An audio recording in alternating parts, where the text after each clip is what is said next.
En Oaxaca, en una época particularmente lluviosa de 1836, las calles empedradas de ajilote resonaban con susurros y secretos como fantasmas invisibles. Desde la muerte de su esposo, hacía 2 años, la viuda Cirila Mondragón, reconocida por su taciturnidad y su casona dominada por bugambilias moradas que trepaban por sus muros como dedos retorcidos, apenas si dirigía la palabra a sus vecinos. Los nativos de el pueblo la recordaba como una mujer que alguna vez fue hermosa, sus ojos verdes ahora opacados por secretos sin contar. Solo la veían los jueves en el Zócalo, siempre con su mantilla negra de encaje español que había sido de su abuela, contemplando el trueque de mercancías, mientras el peso de su soledad se hacía más pesado que una piedra colgada al cuello. Aquella tarde de agosto, el aire húmedo arrastraba aromas de tierra mojada, tortillas recién hechas, mezcal, se combinarían con el aroma penetrante de la tensión que siempre precedía a los mercados de esclavos. Un olor que había aprendido a reconocer y odiar. Las nubes grises amenazaban otra tormenta, y los vendedores apresuraban sus tratos bajo los toldos de lona descolorida. Nadie imaginó que aquel día la vida de Cirila y de una joven africana recién llegada cambiaría para siempre, desafiando todas las convenciones de aquella sociedad conservadora y arraigada en sus prejuicios. Si te gustan las historias de terror y misterio, suscríbete al canal y cuéntame en los comentarios desde dónde me ves hoy, en México o el mundo. Cada comentario y suscripción nos impulsa a continuar creando historias de terror como esta. Ahora, sigamos. Ese mercado estaba particularmente lleno esa tarde.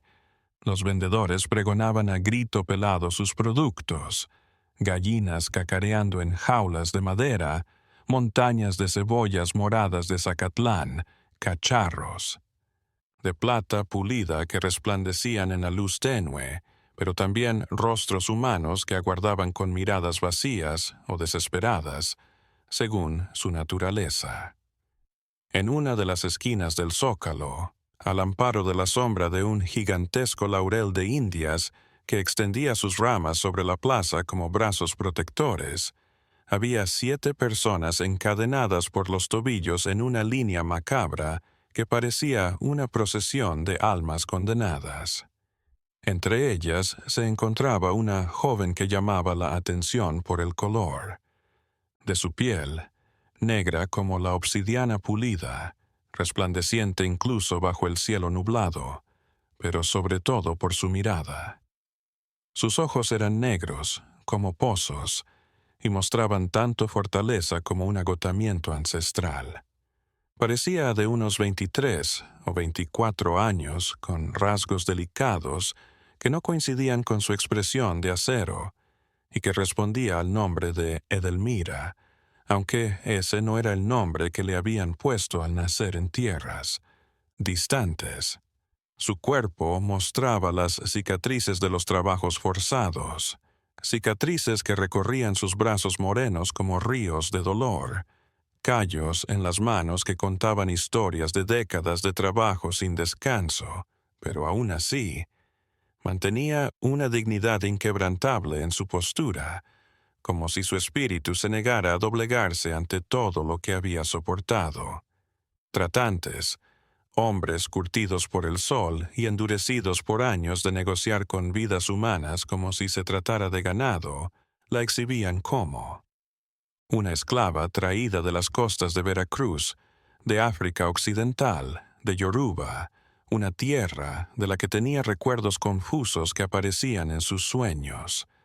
Había sido separada de su familia a los 10 años, arrebatada de los brazos de su madre durante una redada que destruyó su aldea. La vendieron en las Antillas a un hacendado cruel, y luego fue llevada a México, donde pasó por 4 amos distintos, cada, uno peor que el otro.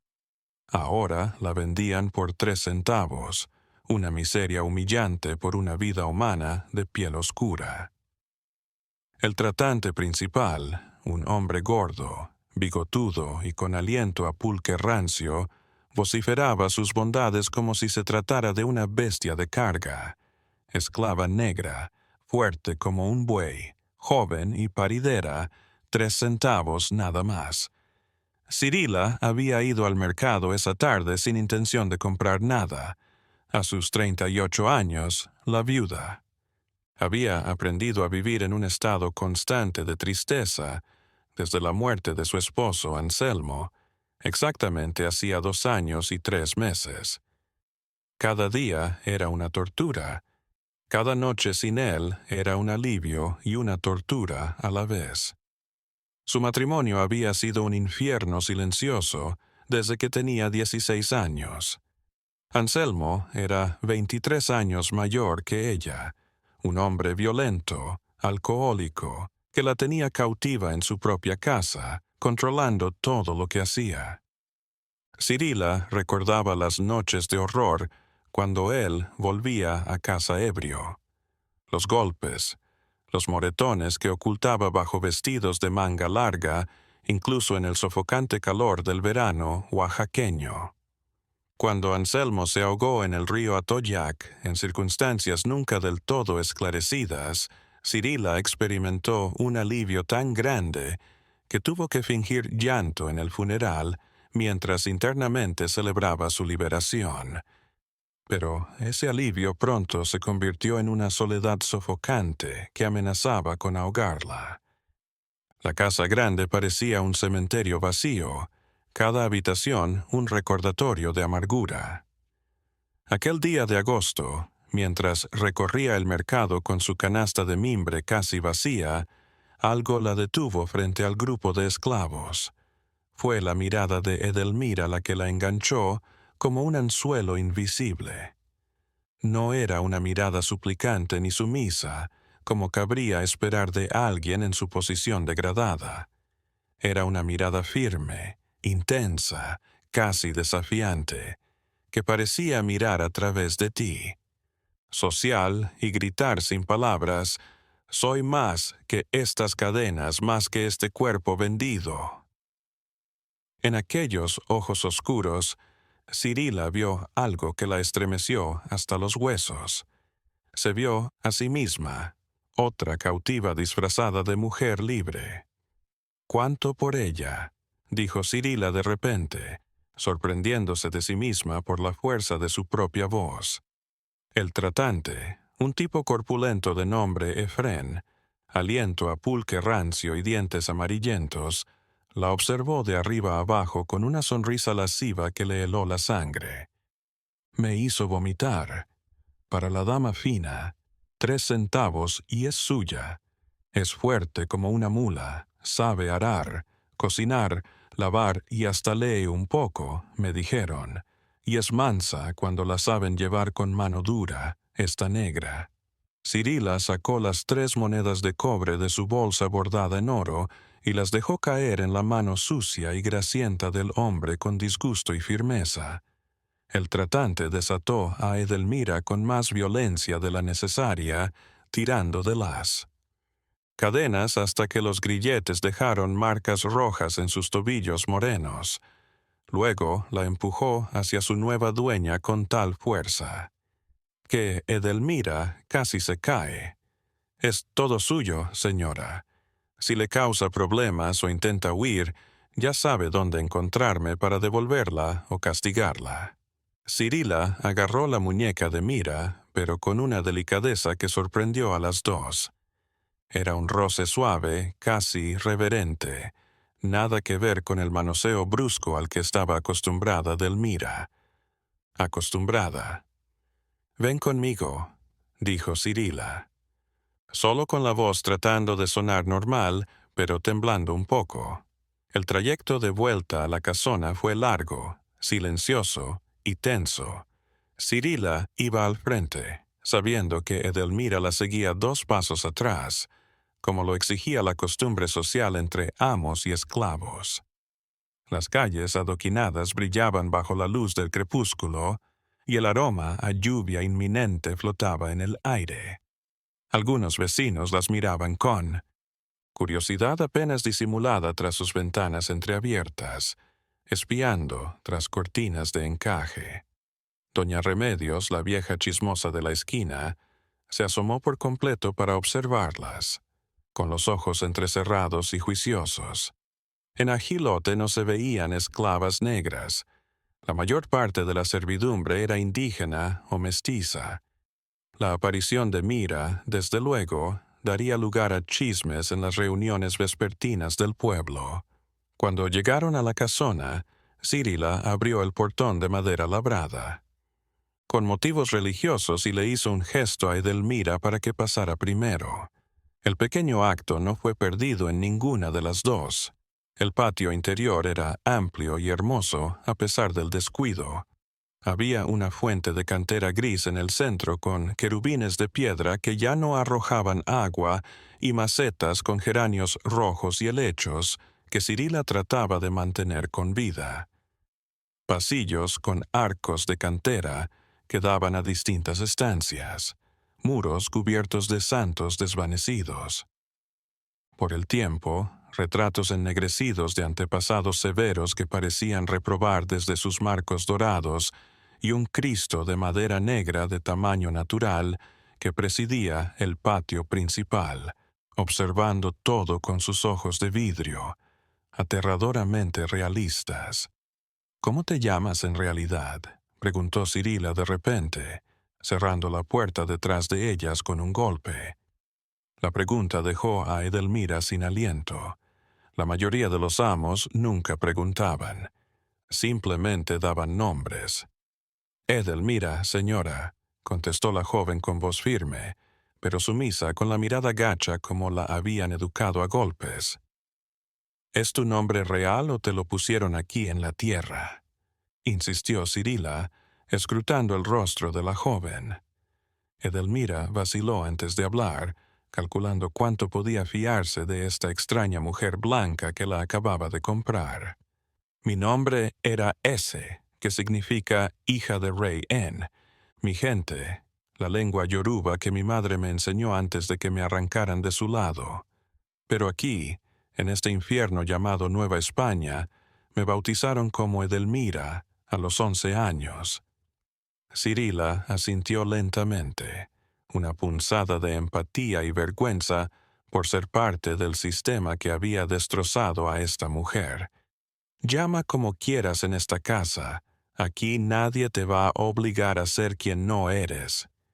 «Edelmira está bien, señora», respondió la joven con una mirada que Cirila no pudo descifrar por completo. Ada había muerto hacía tiempo en un barco en medio del mar. Solo queda Edelmira. La viuda la guió por las escaleras de piedra lisa, desgastadas por siglos de pisadas, hasta el segundo piso de la casona. Recorrieron un pasillo largo con ventanas que mostraban el jardín descuidado, hasta una habitación pequeña, pero sorprendentemente acogedora. Había una cama sencilla de hierro con sábanas limpias que olían a lavanda, una mesa de madera con una jofaina de porcelana blanca para lavarse, un espejito de marco de plata empañado y una ventana grande que daba al huerto de naranjos, donde maduraban los frutos perfumando el aire. «Esta será tu habitación», dijo Cirila, estudiando la reacción de Edelmira con atención. Edelmira la miró con sospecha, sus ojos entrecerrados buscando la trampa que seguramente vendría. «No voy a dormir afuera en el patio con los otros sirvientes o en el sótano como en mí». «¿Casa anterior?», preguntó cautelosamente. «No tengo otros sirvientes que residan aquí, solo Fidencia, la cocinera, que tiene su propia casita en la parte trasera y viene por el día. Esta habitación es toda tuya». «¿Por qué me trata así, señora?», preguntó Edelmira directamente, bajando finalmente la guardia un poco para mostrar su genuina confusión. «En todas las casas en las que he estado me trataron como a un animal. ¿Qué quiere de mí?».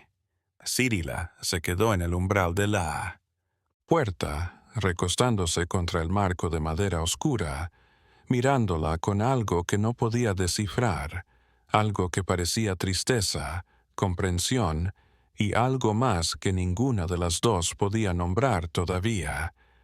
Porque sé lo que es estar atrapada en tu propia vida, respondió Cirila con una honestidad brutal que sorprendió a ambas. Porque sé lo que es llevar cadenas invisibles. Y sin decir más, sin dar explicación, cerró la puerta suavemente, dejando a Edelmira sola con sus pensamientos confusos y su primera cama cómoda en más de una década. Los primeros días en la casona fueron extraños y desconcertantes para ambas mujeres. Edelmira ayudaba en las labores diarias de la casa. Limpiaba los pisos de mármol hasta dejarlos brillantes como espejos. Lavaba la ropa en el lavadero de piedra del patio bajo el sol abrasador. Cocinaba junto a Fidencia, aprendiendo recetas oaxaqueñas que nunca había probado. Pero Cirila nunca la trató como a una esclava común. No le gritaba si algo se rompía por accidente, no la castigaba por errores humanos y le hablaba con un tono casi de respeto, algo que Edelmira jamás había experimentado. Fidencia. La cocinera de 60 años, con el cabello totalmente gris y recogido en un moño, y las manos arrugadas pero expertas. Llevaba décadas sirviendo a los Mondragón. Había visto pasar generaciones. Había presenciado secretos. Tumba. Observaba esta nueva relación entre la señora y la negra con creciente preocupación, arrugando su frente. «Ten cuidado, muchacha», le advirtió a Edelmira una tarde sofocante de septiembre, mientras ambas picaban verduras en la cocina caliente con olor a cilantro y chile. La señora siempre ha sido rara, pero desde que murió el señor Anselmo ha cambiado de formas que no comprendo. «¿Cómo era él?», preguntó Edelmira, aprovechando para averiguar sobre su nueva ama. Fidencia bajó la voz a un susurro conspiratorio, echando un vistazo nervioso hacia la puerta de la cocina para asegurarse de que nadie las escuchara. «Un hombre atroz, el peor que he conocido en toda mi vida. Bebía como un cosaco desde el mediodía. Golpeaba a la señora Cirila cuando se enojaba por cualquier cosa y tenía apetitos oscuros. Más de una muchacha de servicio salió corriendo de esta casa después de que él, bueno, ya sabes, ellas». Edelmira sintió la náusea familiar revolverse en su estómago. Conocía bien a ese tipo de hombres.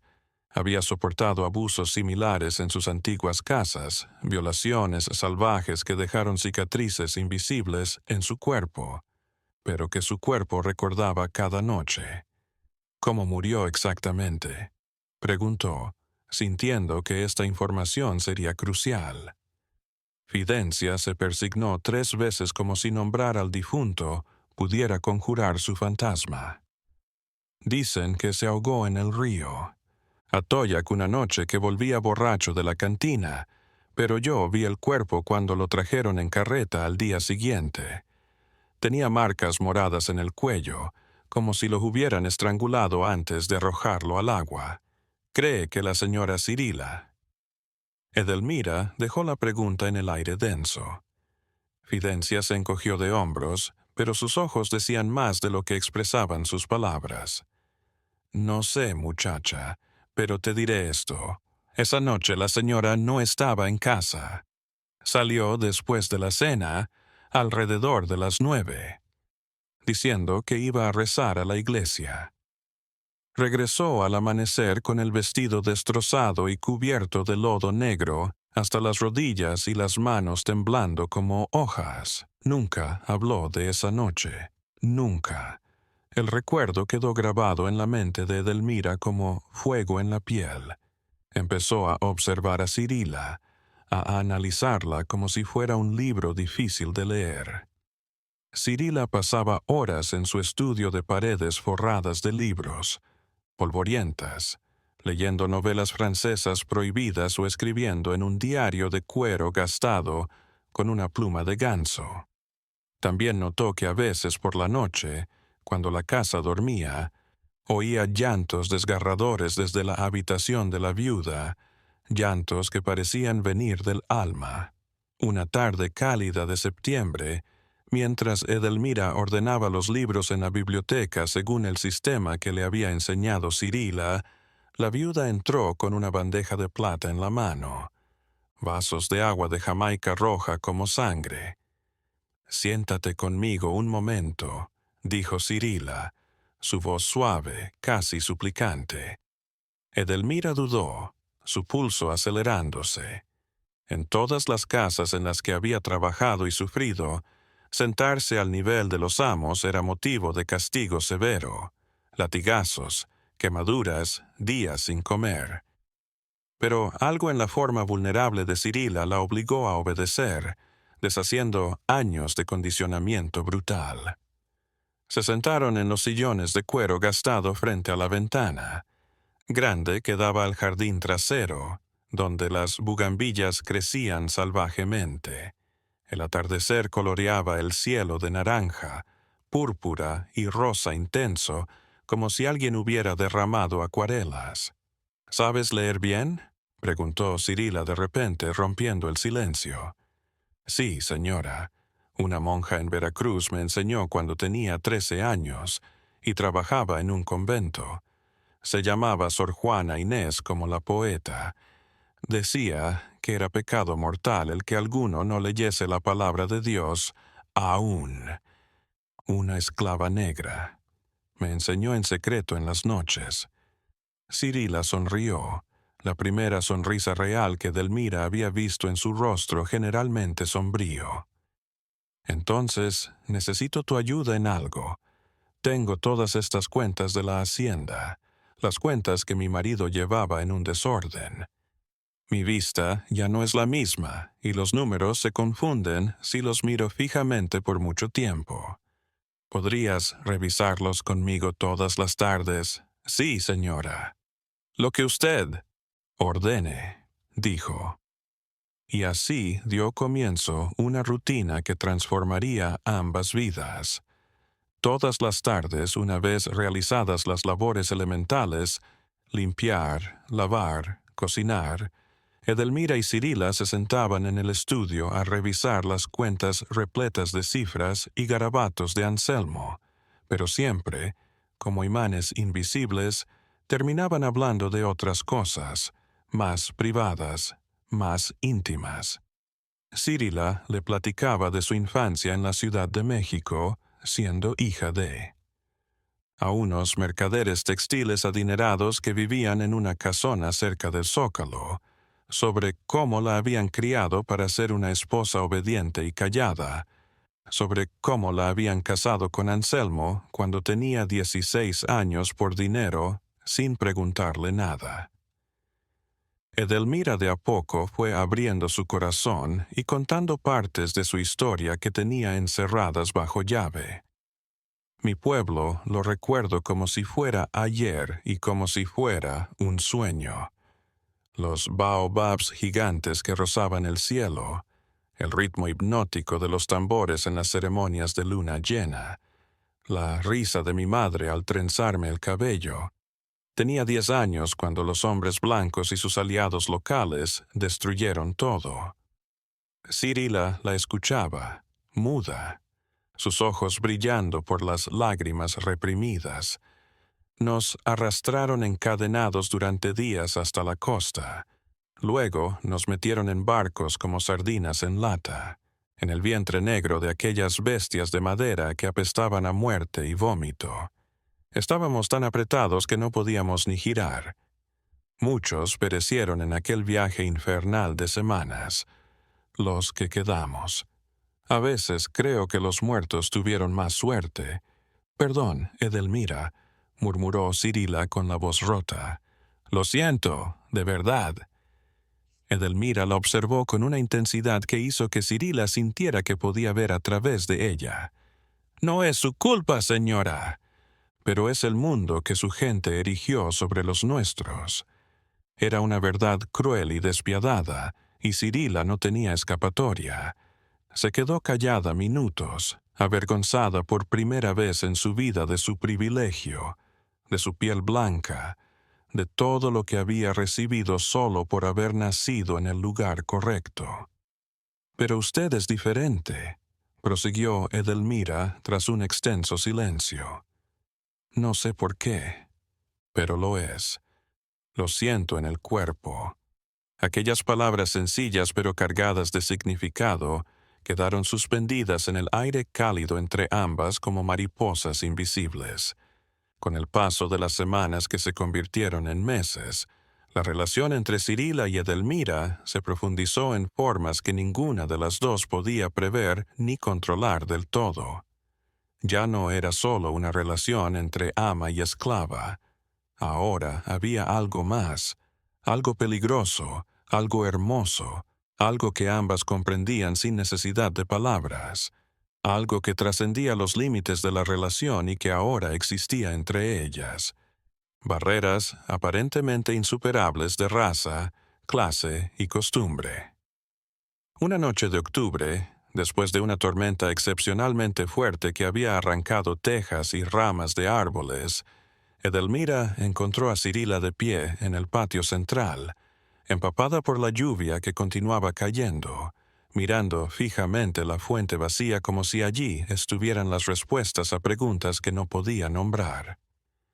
«¿Se encuentra bien, señora?», preguntó Edelmira, acercándose cautelosa mientras la lluvia empapaba. También su cabello. Cirila se giró lentamente y Edelmira pudo ver que había estado llorando. Las lágrimas se mezclaban con la lluvia en su rostro pálido. «No puedo seguir viviendo así, Edelmira», dijo con la voz rota, «encerrada en esta casa llena de fantasmas, en este pueblo donde todos me conocen pero nadie me comprende, en esta vida que nunca elegí, que nunca deseé. Me estoy muriendo». Edelmira, sin dudarlo, instintivamente, tomó las manos frías y mojadas de Cirila entre las suyas. «Sí, señora, yo tampoco elegí mi vida, pero estamos vivas juntas». Cirila apretó sus manos. «Cuando te compré en ese horrible mercado, no sé qué estaba pensando. Algo en tu mirada me recordó a mí, a la mujer que podría haber sido si el mundo hubiera sido otro, más justo». «¿Y quién era ella?», preguntó Edelmira en voz baja, acercándose. «Una mujer libre de verdad, una mujer que podía decidir su propio destino sin depender de los hombres. Decidieran por ella». Edelmira se rió entre dientes, más un llanto que una risa. «Yo tampoco he sido nunca esa mujer, pero a veces en mis mejores sueños la veo libre». Se quedaron de pie bajo la lluvia fría que seguía cayendo, sus manos apretadas compartiendo un dolor que ninguna podía expresar con palabras, pero que ambas comprendían. Esa noche todo cambió entre ellos para siempre. Y entonces, los muros entre ellas se derrumbaron como castillos de arena frente al mar. Cirila obligó a Edelmira a almorzar en el comedor principal, en la mesa de caoba, lo que horrorizó a Fidencia cuando se enteró. Le obsequió vestidos más finos, de telas traídas de España, jamás vistas en una esclava, libros para leer por las noches, y le empezó a pedir consejo en cosas de la casa, como si fueran sus iguales. El pueblo, claro, abrió la bocaza venenosa. Las vecinas chismorreaban a voz en cuello cuando Cirila pasaba por la calle, de camino a la iglesia. «Esa viuda está perdiendo la cabeza y el pudor», comentaban unas mientras bordaban en sus portales. «Está embrujado por esa negra», afirmaban otras con fanático convencimiento. «Seguro hace brujería africana. Es del diablo en persona, seguro», sentenciaban las más beatas, santiguándose una y otra vez. «Hay que avisar al padre Evaristo». El padre Evaristo, el párroco del pueblo, un hombre de 52 años, con cara de inquisidor y ojo de hielo, escuchó estos rumores que aumentaban con una preocupación real que pronto se convirtió en indignación moral. Era un religioso fanático que veía pecado y herejía en todas partes, que se había consagrado a extirpar la inmoralidad del pueblo con un celo casi enfermizo. Decidió que era su obligación sagrada y divina intervenir antes de que el pecado se propagara como una enfermedad. Pero antes de que el padre pudiera hacer algo aceleró todo. Una noche de noviembre, la luna llena bañaba el patio con su luz plateada casi fantasmal, y Cirila llamó tímidamente a la puerta de Edelmira. Era muy tarde, más allá de la medianoche, y la casa estaba en silencio, excepto por el canto distante de los grillos. ¿Puedo pasar?, preguntó Cirila, con la voz temblorosa del nerviosismo. Edelmira, que estaba leyendo un libro de poemas a la luz de la vela, abrió la puerta de inmediato, sorprendida de ver a la viuda en camisón de algodón blanco con el cabello suelto sobre los hombros como una cascada oscura. «Sí, señora, ¿qué pasa? ¿Está enferma?» Cirila entró y se sentó al borde de la cama de hierro con las manos temblando sobre su regazo. «Debo decirte algo, Edelmira, algo que me quema por dentro, algo que si no te lo digo, creo que moriré». Edelmira cerró la puerta suavemente y se sentó a su lado, su propio corazón latiendo con fuerza en su pecho. «Dime lo que sea, Cirila. ¿Confías en mí?» Era la primera vez que Edelmira la llamaba por su nombre, sin el señora. Un acto de familiaridad que ninguna de las dos dejó escapar. «Estos meses a tu lado han sido contento con toda mi patética vida, y eso me asusta más que nada en el mundo». «¿Por qué te asusta la felicidad?», preguntó Edelmira suavemente. «Porque lo que siento por ti no es lo que una ama siente por su esclava, ni siquiera lo que una amiga siente por otra amiga. Es lo que la Iglesia llama pecado mortal, lo que este mundo perverso no quiere reconocer». El corazón de Edelmira dio un vuelco en su pecho. «¿Y qué sientes?», preguntó. Apenas un susurro trémulo. Cirila finalmente la miró a los ojos con los suyos brillando por las lágrimas y el terror. «Te amo, Edelmira. Te amo en contra de todo lo que me enseñaron. Te amo y no puedo seguir mintiéndome». Edelmira se quedó callada un momento que pareció una eternidad. Entonces, con una ternura infinita que sorprendió a ambas, tomó entre sus manos callosas el rostro de Cirila. «Yo también te amo, Cirila. Desde hace semanas lo sé y Estaba asustada también. Cirila dejó escapar un suspiro de alivio y temor a la vez. «¿Y si alguien se entera?» «No sé, pero no puedo seguir pretendiendo que no siento lo que siento».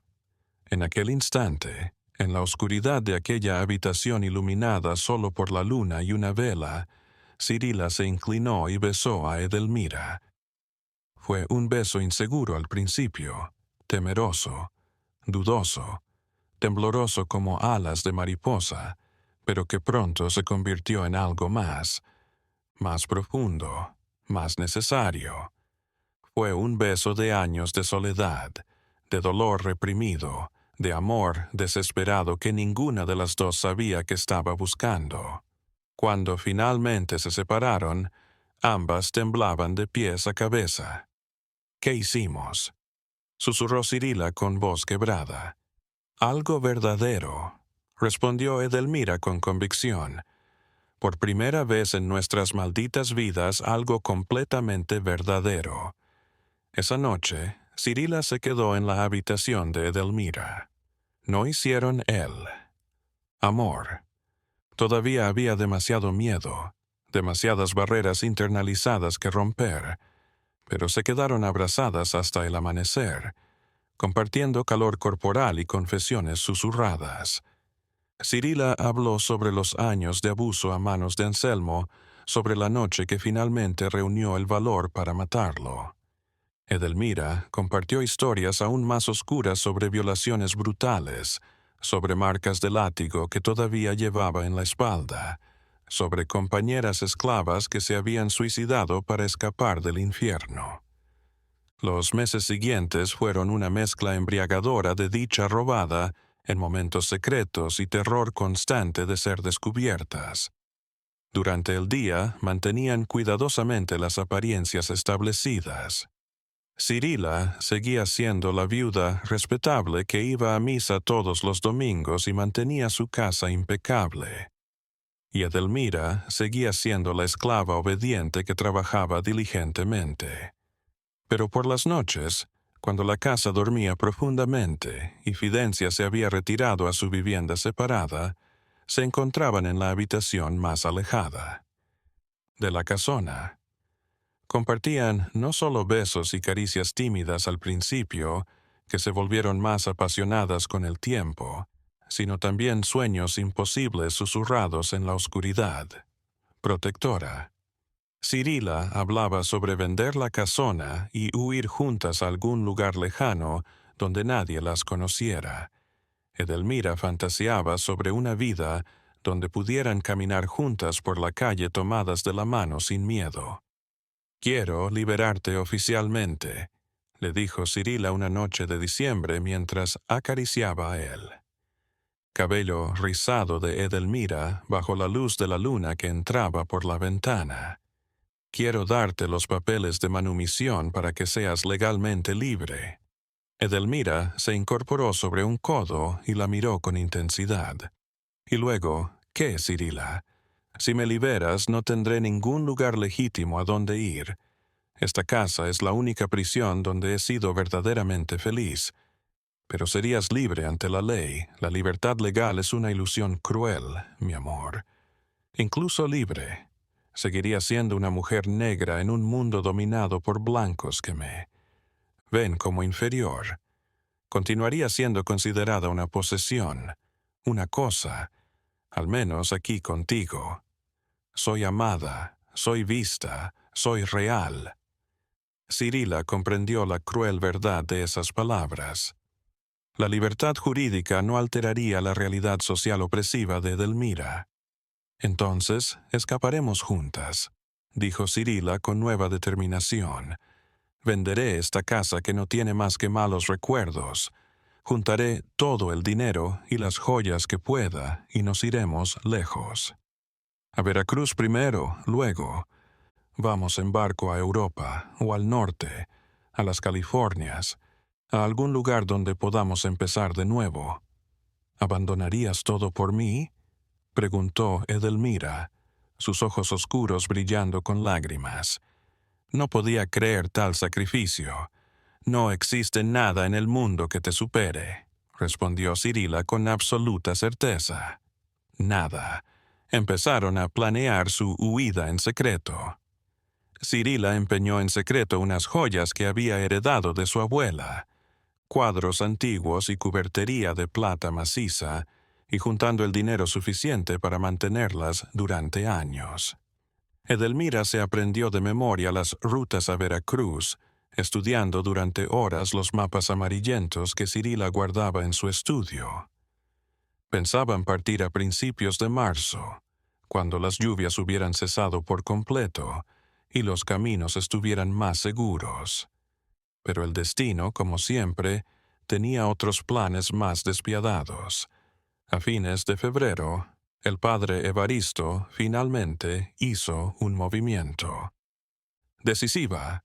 Una mañana helada llegó a la casona, sin anunciar, más grave que nunca, con una gran cruz de plata colgando amenazante sobre su pecho. «Señora Mondragón, tengo que hablar con usted urgentemente de cuestiones gravísimas que atañen a su alma inmortal», dijo sin siquiera saludar. Cirila lo recibió en la sala formal, con la expresión de una serenidad absoluta, pero su corazón martillaba. «Dígame, padre, ¿En qué puedo ayudarle?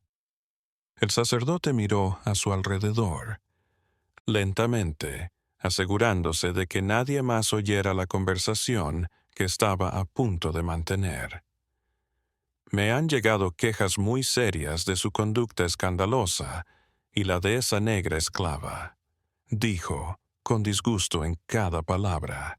Cirila sintió que el suelo se balanceaba bajo sus pies. No sé a qué se refiere, padre. No hice nada malo. No me mienta en la casa de Dios, hija, tronó el padre Evaristo, con la voz dura como piedra. Las paredes tienen oídos y el diablo se regocija en la oscuridad. Los pecados ocultos. Algunos vecinos respetables han observado cosas antinaturales, inaceptables. La forma en que consiente a esa negra como si fuera su igual, los vestidos lujosos que le regala cuando debería vestir harapos, las horas que pasan encerradas juntas sin chaperona. Es mi sirvienta. Tengo derecho a tratarla como desee. El sacerdote se inclinó hacia adelante con los ojos encendidos de fanatismo religioso.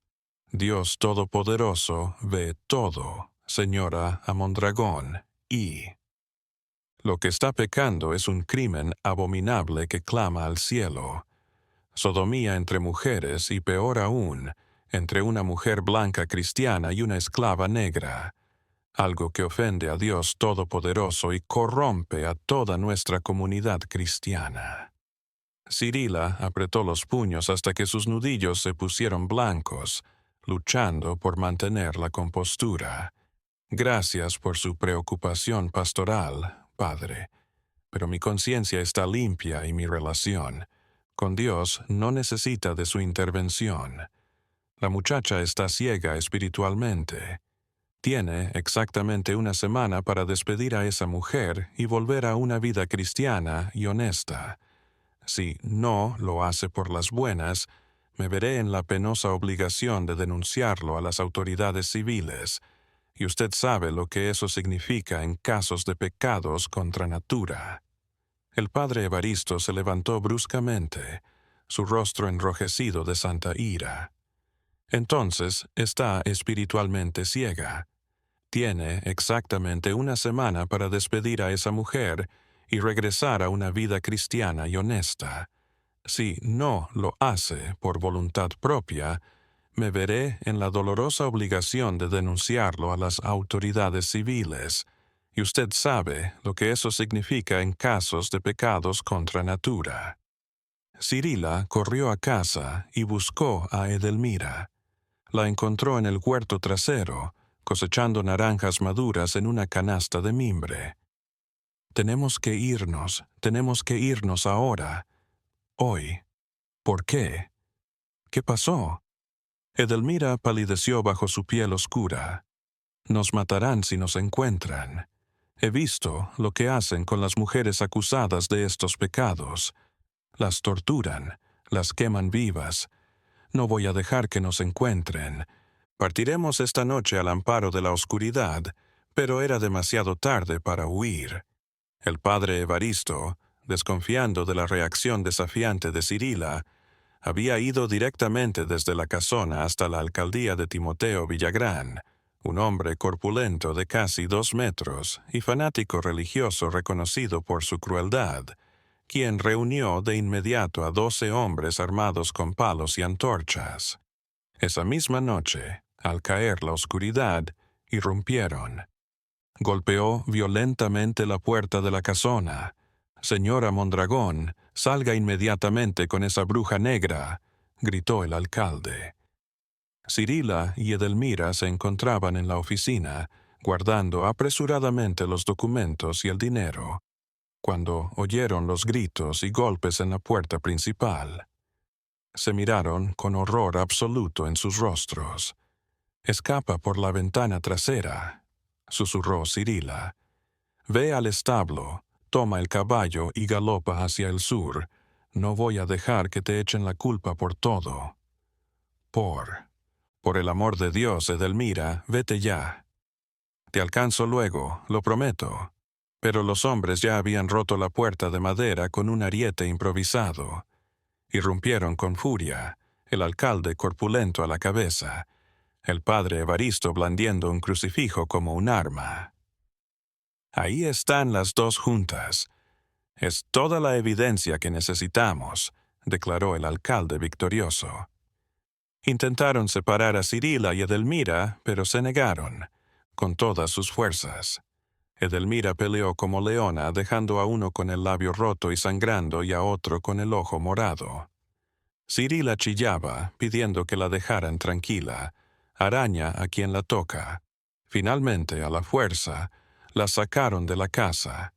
Todo el pueblo se había reunido para ver el espectáculo nocturno. Algunas lo escupían con odio en los ojos. Otras se santiguaban horrorizadas como si estuvieran viendo al mismo diablo. Y algunos hombres gritaban obscenidades y amenazas. Rameras, brujas del Averno, el diablo las posee, quelas. Las encerró en el calabozo húmedo del ayuntamiento, en celdas separadas por una pared de piedra gruesa. Durante 3 días y 3 noches no le dejaron verla ni hablarle. Cirila se quedó en silencio, más preocupada por la vida de Edelmira que por la suya propia. Edelmira, en cambio, no. Dejaba de gritar y golpear las paredes exigiendo a gritos que liberaran a Cirila, que ella era la culpable, que su ama no había hecho nada. El 4.º día, el padre Evaristo fue a ver a Cirila a su celda fría. «Aún puede redimirse, hija rebelde», dijo con falsa piedad. «Confiese públicamente su pecado, arrepiéntase sinceramente ante Dios y entregue a esa esclava negra como la instigadora real. Diremos que la hechizó con magia negra diabólica de su tierra pagana para corromperla. El pueblo lo creerá y usted quedará libre». Cirila lo observó con una calma aterradora que heló la sangre del sacerdote. «No tengo nada de qué arrepentirme, padre. Por primera vez en mi patética vida he amado y he sido amada. Si eso es pecado mortal ante su cruel Dios, prefiero 1000 veces el infierno a su hipócrita cielo repleto de gente como usted». El padre Evaristo retrocedió como si hubiera sido abofeteado, persignándose repetidamente. «Entonces, Dios Todopoderoso tenga piedad de su alma condenada». El juicio público se llevó a cabo 1 semana después en la plaza principal del pueblo. Fue una farsa de juicio de principio a fin. No se les permitió abogados defensores, solo una fila interminable de acusadores. Fidencia, con lágrimas reales en los ojos y obviamente obligada, bajo amenaza, testificó haber presenciado un comportamiento altamente sospechoso e inapropiado. Los aldeanos se inventaron historias cada uno, cada vez más extrañas, de rituales satánicos nocturnos, hechizos africanos de control mental y pactos demoníacos escritos con sangre. El juicio ya estaba decidido antes de que comenzara la farsa. El alcalde Villagrán estaba a punto de condenarlas formalmente a la muerte por ahogamiento, la misma forma en que había muerto Anselmo, cuando Edelmira se puso en pie de repente con sus cadenas resonando. «¡Esperen!», gritó con la voz resonando fuertemente en toda la plaza silenciosa. «Antes de que me juzguen a todos ustedes, hay algo que deben saber». Un susurro recorrió la multitud. «Hola. Mi nombre completo no es solo Edelmira», continuó mirando fijamente al alcalde. «Soy Edelmimira Mondragón». El silencio que se produjo a continuación fue absoluto. Cirila la miró con los ojos abiertos por la sorpresa, sin entender. «Soy la hija ilegítima de Anselmo Mondragón», exclamó Edelmira, con la voz firme y clara para que todos la oyeran. El clamor que se desató fue ensordecedor. El alcalde golpeó su mazo una y otra vez, pidiendo orden. «Eso es imposible. Es una mentira blasfema», gritó alguien desde la multitud. «No es falso ni imposible», dijo Edelmira con total dignidad. «Hace 24 años, Anselmo Mondragón violó a una esclava africana que trabajaba en su hacienda de caña de azúcar en las afueras de Veracruz. Esa mujer destrozada era mi madre». Cirila se puso en pie con las manos en la boca sin poder creer lo que oía. Mi madre quedó embarazada de ese violador. Cuando Anselmo se enteró, la vendió como esclava a un tratante para deshacerse del problema y del escándalo. Nací encadenada en el vientre inmundo de un barco negrero con destino a las Antillas. Mi madre murió cuando tenía 3 años, agotada por el trabajo esclavo y el sufrimiento. El padre Evaristo intentó interrumpir, pero el alcalde lo detuvo con un gesto. Toda mi infancia y juventud fui vendida de un amo cruel a otro más cruel, pero siempre tuve algo sagrado que me dio mi madre antes de morir. Un medallón de cobre con el nombre de mi padre, Anselmo Mondragón. Cuando escuché hace 2 años que se había ahogado, sentí alivio, pero también curiosidad insaciable. Quería saber quién era el monstruo que había destrozado la vida de mi madre. En el mercado de Ajilote vi a la señora Cirila y reconocí el apellido Mondragón. Me dejé comprar para averiguar la verdad que me habían negado. Cirila temblaba de pies a cabeza, pero cuando la conocí de verdad, dijo Edelmira, volviéndose por fin a mirarla con amor. En sus ojos llorosos vi algo que nunca pensé ver. También fue víctima de Anselmo, tan víctima como mi madre, tal vez incluso más, porque tuvo que vivir con ese monstruo durante años. Las lágrimas cayeron por las mejillas de Cirila, y algo se movió dentro de mí. La venganza que había planeado se transformó en compasión. La rabia se convirtió en comprensión y luego en amor. El silencio en la plaza era ahora absoluto. Hasta el padre Evaristo se había quedado sin palabras. Sí, padre Evaristo, pecamos según sus ojos ciegos. Nos amamos. 2 mujeres rotas se amaron. Pero, ¿qué pecado es mayor ante el Dios que adoran? Amar a alguien que también fue herido o crear y mantener un mundo en el que, totalmente lícito, violar y esclavizar seres humanos. Varias mujeres del público rompieron en llanto. Una anciana encorvada llamada Petronila se puso en pie con dificultad y se apoyó en su bastón. «Yo también fui víctima de Anselmo Mondragón», dijo con voz temblorosa pero firme. «Trabajé en su casa hace exactamente 30 años. Me violó cuando tenía solo 15 años. Quedé embarazada y mi propia familia me rechazó por el estigma social. El bebé murió al nacer y yo también quise morir». Otra mujer se puso en pie, temblando. Yo también. Anselmo violó a mi hermana menor. Se ahorcó después. Una tras otra, como fichas de dominó cayendo. 12 mujeres se pusieron en pie, cada una con una historia de abuso sexual, violencia doméstica y silencio forzado durante décadas. Todas señalaban a Anselmo Mondragón. El alcalde Villagrán palideció. El padre Evaristo intentó hablar. Quiso hablar desesperado, pero las mujeres lo acallaron con sus miradas furiosas. Petronila se acercó cojeando con su bastón al estrado y encaró al alcalde. «Señor Villagrán, hemos guardado silencio durante décadas porque este pueblo corrompido siempre protege a los hombres poderosos antes que a sus víctimas indefensas. Pero se acabó el silencio cómplice. Estas 2 mujeres no son criminales, son sobrevivientes del infierno». El alcalde miró a su alrededor, sabiendo que una rebelión podía estallar en cualquier momento. La plaza estaba en silencio.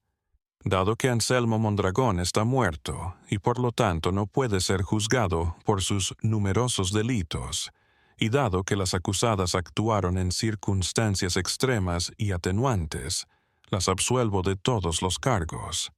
El alivio recorrió la plaza como una ola.